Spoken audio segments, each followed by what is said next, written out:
Good morning, class 7th. As we are reading this chapter, The Chipko Architect, we have read the first part up till here, Hug the Trees moment. So that day we have finished up till this trees moment.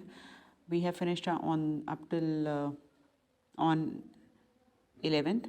We have read this much part, and now we are going to read further. The workers could not axe the trees without hurting the people hugging the tree trunks. So the villagers used to come, and the villagers used to cling to the tree trunks, and so due to this reason, the loggers, the cutters could not cut the trees because the villagers were clinging to them. So they told them that you please get away, we have to cut the trees. For every tree hugger dragged away, so whenever the tree hugger was dragged away, so the another villager used to come and rush towards to protect the tree. तो ऐसा होता था कि अगर किसी villager को वो drag करके पीछे ले जाते थे तो दूसरा विलेजर उस उतनी देर में आके ट्री को हग कर लेता था कि पेड़ को नहीं काटना है. ठीक है, तो इतने में दूसरा आ जाता था for every tree हगर. So sometimes this continued for several days and night. तो ऐसा बहुत दिन होता रहा, दिन रात होता रहा. So the laborers at times waited and went to cut the trees at night, but they found the watchful villagers sitting under the trees. So what they thought that workers thought that they will not be there at the night. So several days it kept on going on like that only. In the daytime, they couldn't let them cut the trees, so they thought that at night they will go home so we can cut the trees. But when they come at night, they saw that all the villagers were sitting under the trees. So they could not cut the trees. So they asked the like this. They have found the watchful villagers sitting under the tree, and was in despite of so much severe cold, all the villagers cooperated Sundarlal Bahugana, and they helped him to make this moment a successful moment, because only their cooperation have made this thing successful, because alone Mr.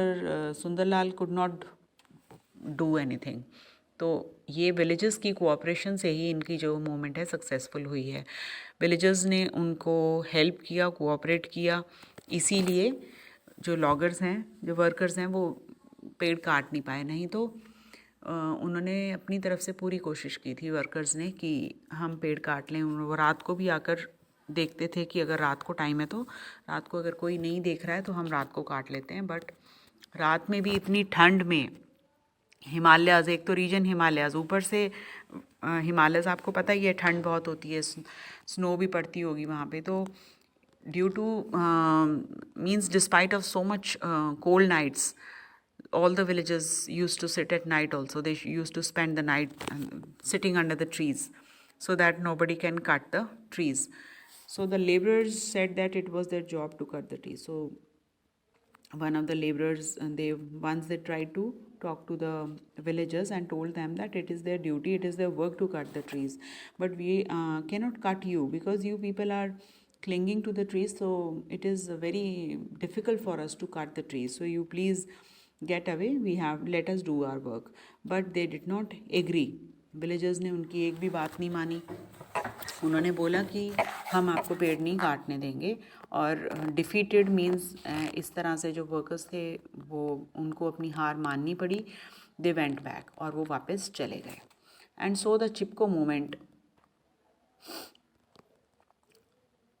Took root in the western Himalayas. तो इस तरह से जो ये Chipko movement था western Himalayas में start हो गया. इसकी रूट्स कहाँ से हुई हैं? Western Himalayas.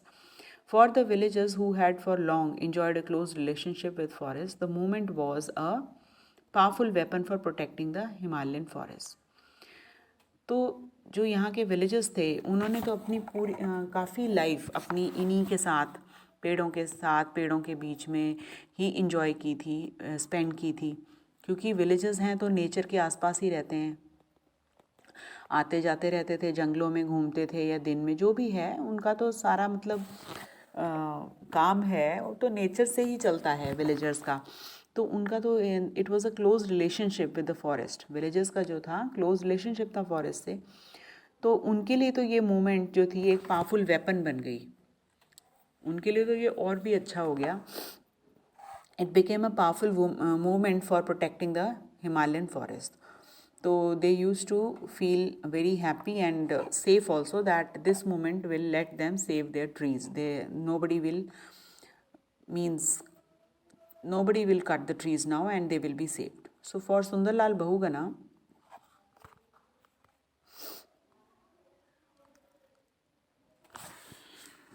their leader was the another step in his struggle to help the people of the hills. तो सुंदरलाल बहुगुणा के लिए उनका जो लीडर था, it was another step. Sunderlal Bahuguna their leader, तो ये विलेजर्स का एक तरह से लीडर बन गए सुंदरलाल बहुगुणा. ये एक उनका अनदर एक अगला स्टेप था जो कि इनकी जो स्ट्रगल थी to help the people of hills. तो मीन्स ये उनका एक तरह से नेक्स्ट स्टेप था जो कि सक्सेसफुल होने जा रहा था. He wanted to help the struggle of the people of the hills. जो लोग हिल्स में रह रहे थे, उनकी जो भी स्ट्रगलिंग लाइफ थी, उनको वो ईजी करना चाहते थे, हेल्प करना चाहते थे. तो ये उनका एक स्टेप फर्दर बन गया. मीन्स उनका ये जो मूवमेंट, चिपको मूवमेंट हो गया, ये उनके लिए एक तरह से एक एडवांटेज था विलेजर्स के लिए, कि एक तरह से asset. So we were talking about the Chipko movement. So we have completed this page and we were at this page. So in this way, one way he was protecting the Himalayas, forests of the Himalayas, and the side by side it was like another step in the struggle to help the villagers also, the people who were living in the hills. He wanted to improve their level of living, क्योंकि जो hills पे लोग रहते हैं तो उनकी जो life होती है बहुत स्ट्रगल होता है उसमें. तो इन दिस वन वे एक तरह से वो पेड़ों को भी बचा रहे थे और साथ में उनकी स्ट्रगल को थोड़ा कम कर रहे थे. तो सुंदरलाल वॉज बॉर्न नाउ. अब उनकी हमें लाइफ हिस्ट्री पता चल रही है. He was born on 9th January 1927 in a small hill village Maroda on the banks of Bhagirathi in Tehri, Garhwal. तो ये हिली एरिया में ही पैदा हुए हैं, गढ़वाल में. गढ़वाल है ये उधर ही आता है, पहाड़ी है ये एरिया. वहाँ पे इनका 4th January 1927 को इनका बर्थ हुआ है, स्मॉल विलेज में Maroda, on the banks of Bhagirathi. It's a river in Tehri, Garhwal. Garhwal एक वो है, प्लेस है हिमालयस में, उस तरफ ही है, पहाड़ों में ही आती है ये. तो इन 1942 a Dev Suman, a young Gandhian, came to Sundarlal's village and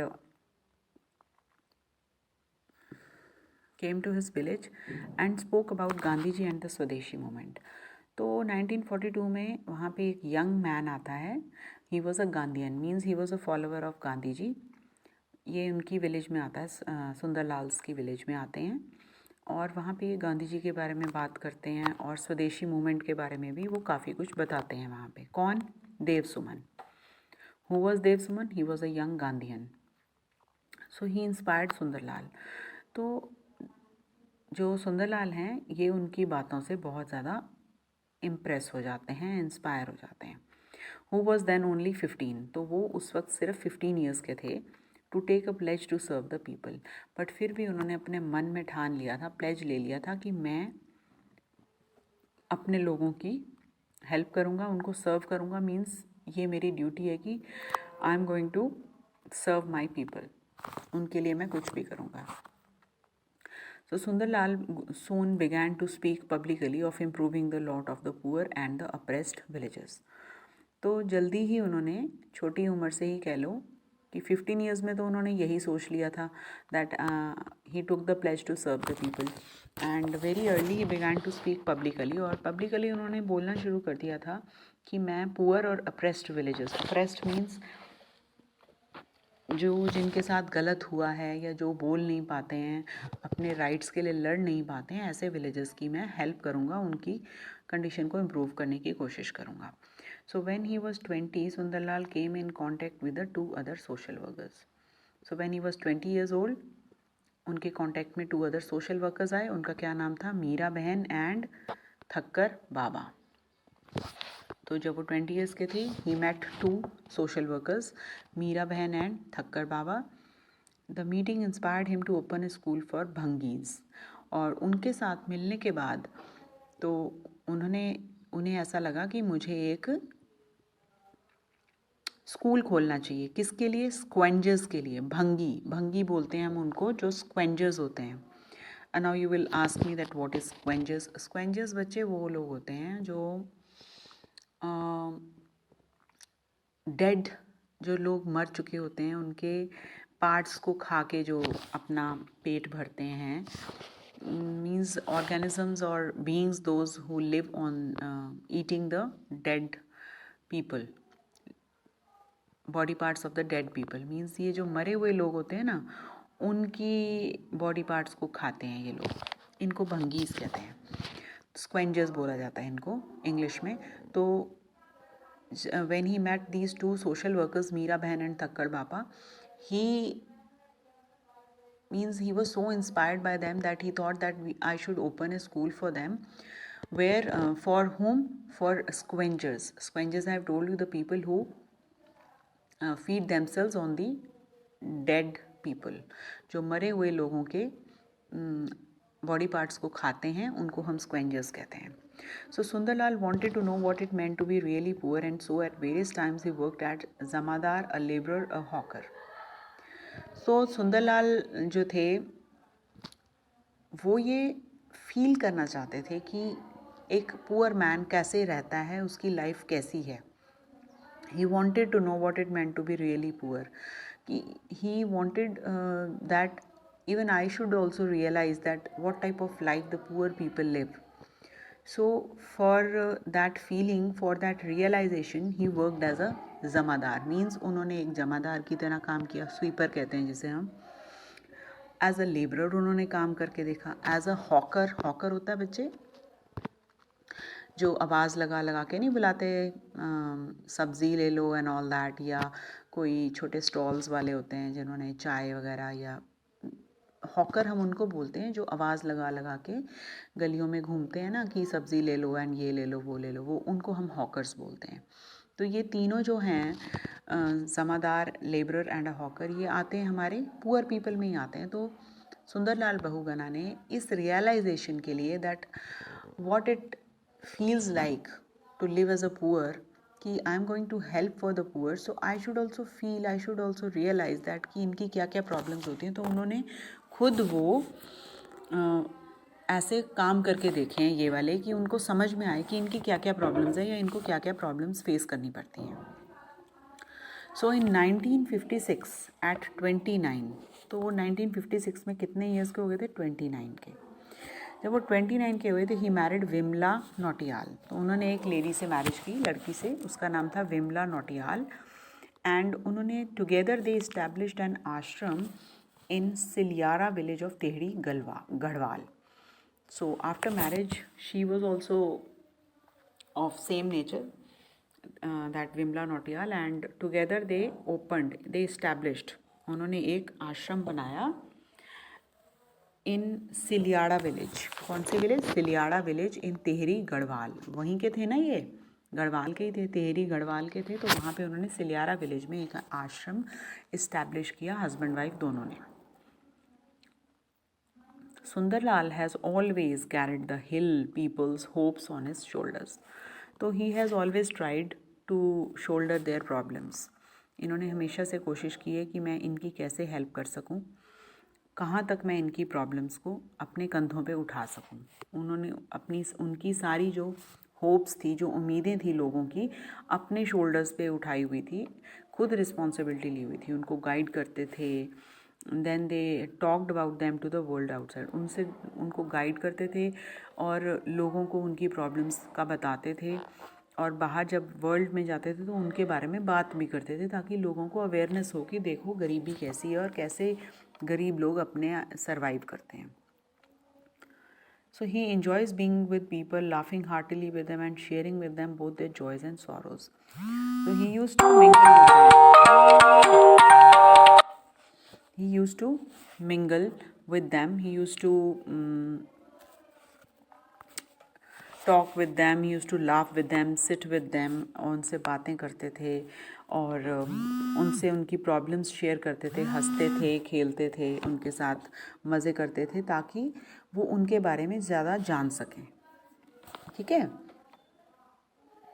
his own habits are simple, और उनकी जो अपनी हैबिट्स थी वो भी, he was a very simple man, वो बहुत ही सिंपल लाइफ जीते थे। अ वेजिटेरियन सिंस 18, और 18 ईयर्स के बाद वो एक वेजिटेरियन बन गए थे। He eats only coarse dry farming cereals like jowar and मांडुआ।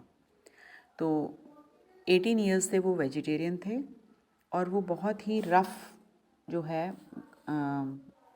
वो खाते थे अनाज, रफ़ अनाज खाते थे। कोर्स मीन्स बहुत ही मोटा मोटा दरदरा होता है ना, जो उसको बोलते हैं कोर्स। तो वो ऐसा जो था वो वाला खाना अनाज खाते थे जो dry farming cereals like jowar and mandua. आपने नाम सुना होगा इन अनाजों का, jowar, bajra and all that होते हैं। तो ऐसे ही एक ज्वार होता है और एक मांडुआ होता है, और कुछ वेजिटेबल्स खाते थे और कुछ पल्सेस, दालें लेते थे, फ्रूट्स एंड नट्स थोड़ा बहुत ही खाते थे। और मतलब उनकी जो लाइफ थी और उनका जो लाइफस्टाइल था, ईटिंग हैबिट्स थी, बहुत जैसे गरीब लोग खाते हैं ना, वो उस तरह का खाना खाते थे, बिल्कुल भी रिच डाइट नहीं लेते थे। उनको ये लगता था कि मैं गरीबों के लिए काम कर रहा हूँ तो मुझे भी उनकी लाइफ जीनी चाहिए। वो किस तरह का जीवन जीते हैं, कैसे खाते पीते हैं, कैसा टाइम स्पेंड करते हैं। सो he wanted to live their life and feel that how they survive in such a adversity. So he does not eat rice. फिर वो राइस भी नहीं खाते थे और वीट भी नहीं खाते थे। क्यों?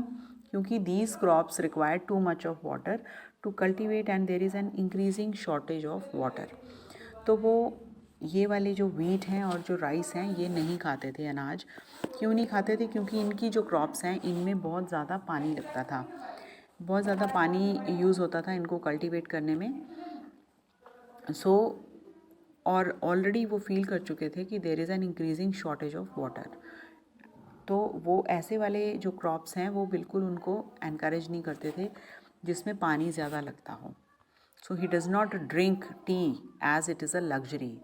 तो वो चाय भी नहीं पीते थे, he does not drink tea because he thought that it's a luxury thing, चाय पीना, because it cost too much to hire photographers. वो यहाँ तक कि फ़ोटोग्राफर्स को भी हायर नहीं करते थे, मीन्स उनको भी हायर नहीं करते थे फ़ोटोग्राफर्स को, अपनी फ़ोटोग्राफी वो खुद ही कर लेते थे। अगर कहीं उनको फ़ोटो खींचनी है या कहीं पब्लिकली उनको फ़ोटो को भेजना है किसी अखबार के लिए या मैगज़ीन के लिए, तो वो खुद ही उसकी अपनी फ़ोटोग्राफी कर लेते थे। क्योंकि फ़ोटोग्राफर्स को हायर करना, उनको किराए पे लाना, वो अफोर्ड नहीं कर पाते थे, उनको लगता था ये बहुत कॉस्टली है। So the Chipko movement impressed the government so much that it stopped the cutting of trees for commercial purposes. तो ये चिपको मूवमेंट इतना ज़्यादा फेमस हो गया था कि गवर्नमेंट तक ये बात पहुंच गई थी और गवर्नमेंट बहुत इम्प्रेस हुई थी इस मूवमेंट से। तो इतना ज़रूर हो गया था कि कमर्शियल पर्पसेस के लिए, कमर्शियल मीन्स आपने कुछ बाय किया है या सेल करना है, ख़रीदना है या बेचना है, ये, और वहाँ पे कोई आपने अपार्टमेंट बनाना है या कुछ बनाना है, पब्लिक प्रॉपर्टी बनानी है या कोई ऑफिस बनाना है, उन ऐसी चीज़ों के लिए कमर्शियल पर्पसेस, ख़रीदना और बेचने के लिए जो है कटिंग ऑफ ट्रीज़ बंद हो गई थी। It stop the cutting of trees for commercial purposes where in Uttar Pradesh hills, the home of the Chipko movement, जहाँ से ये स्टार्ट हुआ था। Home of Chipko movement means Uttar Pradesh के हिल्स में ही इन्होंने ये स्टार्ट किया था, गढ़वाल वगैरह में, हिमालयन रीजन में। वहाँ पे कटिंग ऑफ ट्रीज़ बंद हो गई थी। Sunderlal now had time to take the Chipko message across the entire Himalayan belt. So अब उनके पास टाइम था कि अब वो उत्तर प्रदेश से और दूसरी तरफ भी पूरी हिमालयन बेल्ट में इस मैसेज को फैलाएं, इस मैसेज को स्प्रेड करें, that to don't cut trees. So he and 16 people from different parts of the country began marching from Kashmir on 30th May. So what he then started, he and 16 people from different parts of the country, उन्होंने क्या किया, वो खुद और 16 other people को ले लिया different parts of the country से, एंड ही बिगैन मार्चिंग. उन्होंने मार्च शुरू करी from Kashmir on 30th May 1981. 1981 को उन्होंने 30th May को कश्मीर से मार्च स्टार्ट करी. 16 और लोग लिए कंट्री से और एक वो, मीन्स टोटल हो गए 17. It took them 300 days to cover 4870 kilometers across Kashmir, Himachal Pradesh, Uttar Pradesh, Nepal, Sikkim, Bhutan, Arunachal Pradesh and Assam, Nagaland. The march ended at Kohima on 2nd February 1983.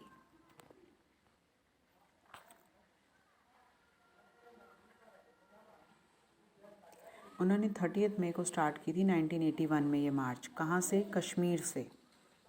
और उनको 300 डेज़ लगे. और उन्होंने कितने किलोमीटर्स कवर किया? 4870 किलोमीटर्स ही कवर्ड. और कौन कौन सी स्टेट्स कवर की? कश्मीर, हिमाचल प्रदेश, उत्तर प्रदेश, नेपाल, सिक्किम, भूटान, अरुणाचल, असम एंड नागालैंड.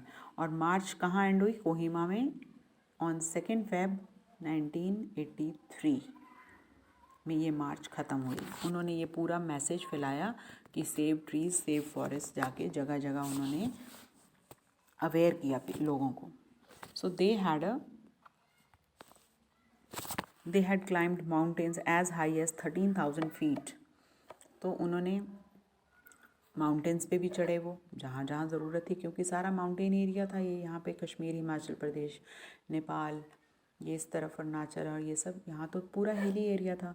तो they have climbed as high as 13,000 feet and crossed 18,000 feet high साला पास. तो ये साला पास तक भी गए हैं इन्होंने. 18,000 feet हाई तक चढ़ाई की है, दे क्रॉस किया है. In biting cold of December, means दिसंबर का महीना चल रहा है और बहुत ठंड होती है. और आप ये सोच लीजिए कि माउंटेन्स में तो, हिली एरियाज़ में तो कितनी ठंड होती होगी. Biting cold means severe cold, ज़बरदस्त ठंड जिसे हम कहते हैं. So they had walked on unmindful of the sun, snow, storm, rain, lack of bridges और वाइल्ड एनिमल्स. तो इन्होंने इतना कवर किया है पूरा डिस्टेंस. 13,000 feet तक ऊपर चढ़े और 18,000 feet इन्होंने क्रॉस किया है साला पास तक in the biting cold of December. And they have walked unmindful of, means इन्होंने कभी परवाह नहीं की, डिडंट केयर ऑफ कि बहुत ज़्यादा तेज़ धूप है, सन है, या स्नो पड़ रही है, या स्ट्रॉम आ रहा है, या रेन आ रही है, वहाँ पे कोई रिवर आ गई बीच में, उसमें ब्रिज है कि नहीं है, या कोई फॉरेस्ट एरिया है तो उसमें वाइल्ड एनिमल्स का डर है. Means they have paid no heed on all these things. उन्होंने इन चीज़ों पे कभी भी ध्यान नहीं दिया और अपनी जो मार्च है उसको जारी रखा. They kept on moving and moving ahead irrespective of all the hurdles they met on the way. सन है, स्नो है. सन मीन्स बहुत ज़्यादा तेज़ गर्मी है या स्नो पड़ रही है, स्ट्रॉम आ रहा है या रेन हो रही है, या लैक ऑफ ब्रिजेस हैं, वहाँ पे कोई रास्ते पे ब्रिज नहीं है, वाइल्ड एनिमल्स हैं. तो उन्होंने कभी भी इस चीज़ का ध्यान नहीं दिया. When they found a village, the kind villages had given them food for the onward march. तो कहीं कहीं तो उनको विलेजर्स खाना दे देते थे कि वो उन्होंने आगे जाना है. और कभी कभी तो जहाँ पे विलेजेस नहीं होती थी तो they had lived on leaves and berries. तो वो पत्तों पे और छोटे छोटे फ्रूट्स होते हैं जो बेरीज पेड़ों पे लगे होते हैं. They have survived on those small fruits as well as the leaves. So sometimes they used to get the food, but sometimes they have to survive on the leaves as well as the berries, because there was no food, there was no place to live, there was nothing at all, no. And without all these supports, they were carrying on with their march. So the next page is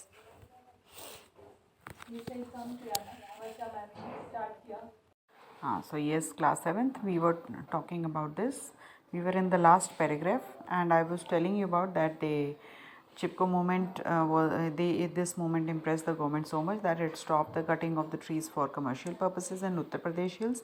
And then after that, Mr. Sundar Lal, he thought that we should start a march in that from the Uttar Pradesh, and he collected together 16 other people from the country, and they started the march from Kashmir on 30th May 1981, and it took 300 days to cover 4,870 kilometers across Kashmir, Himachal Pradesh, Uttar Pradesh, Nepal, Sikkim, Bhutan, Arunachal, Assam and Nagaland.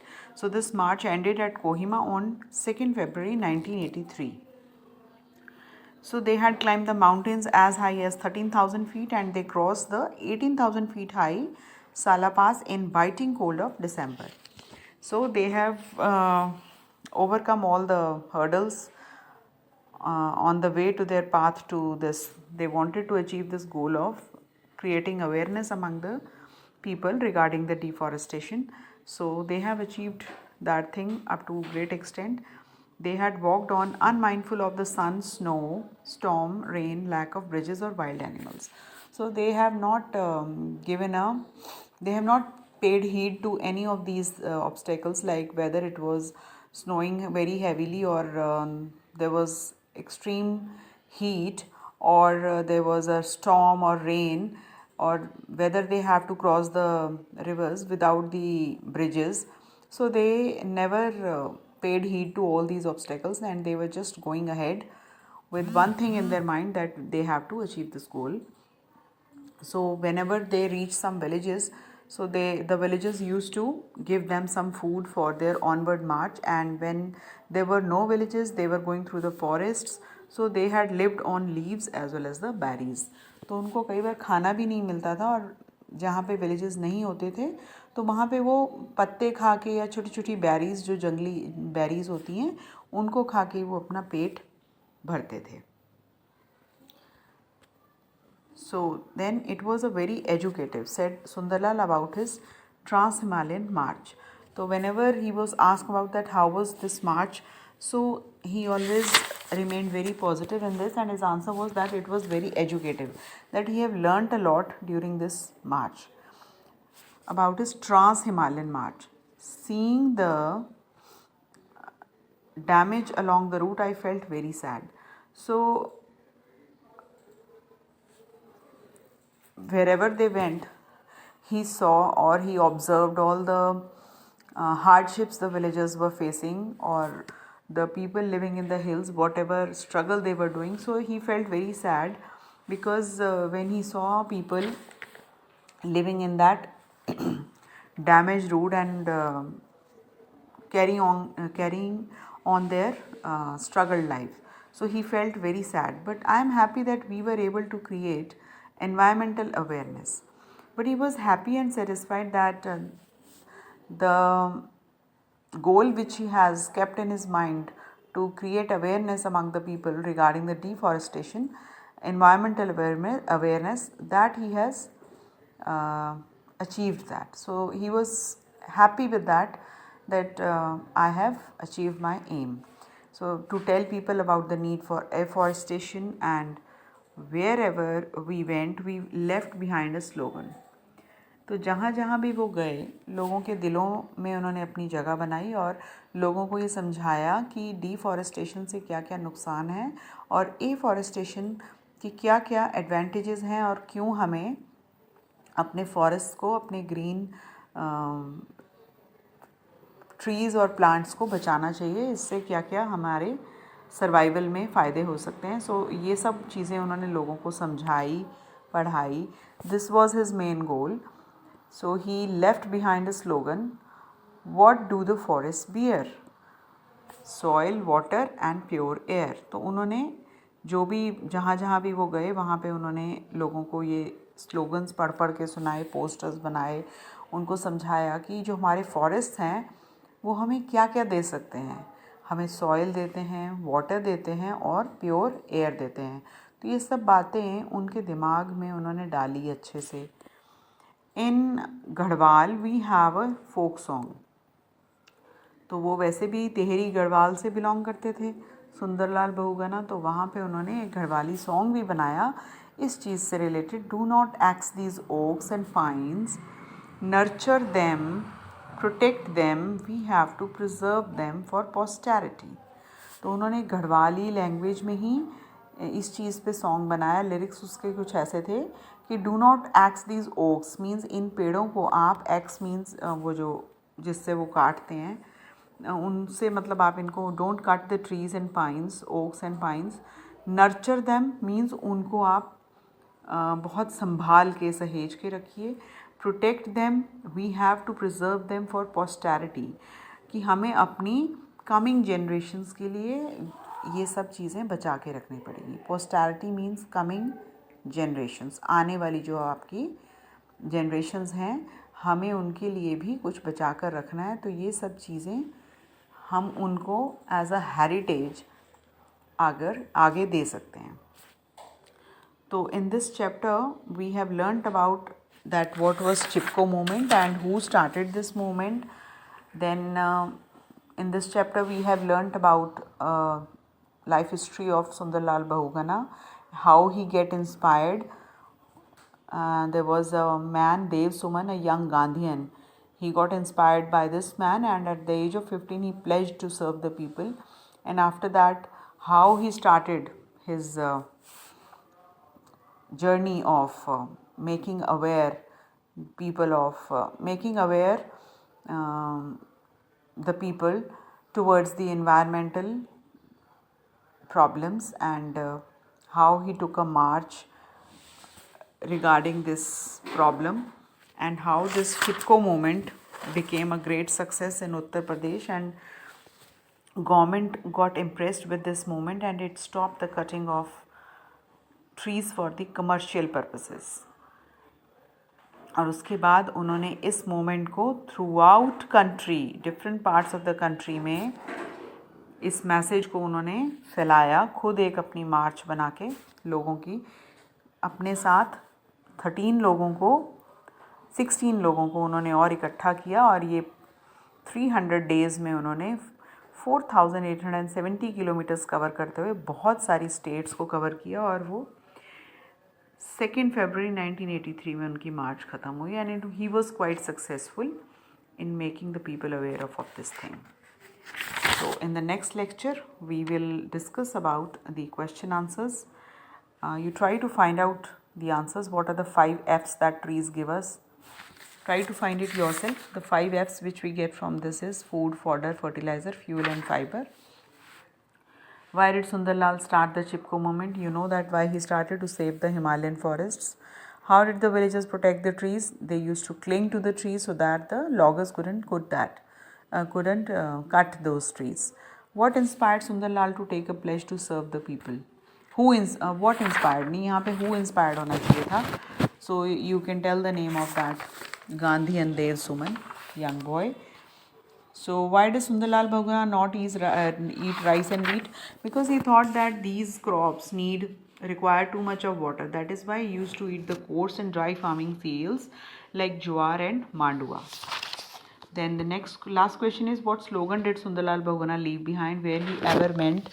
The slogan was, what do the forest bear? Soil, water and pure air. So with this I finish my lecture here. So we'll discuss tomorrow.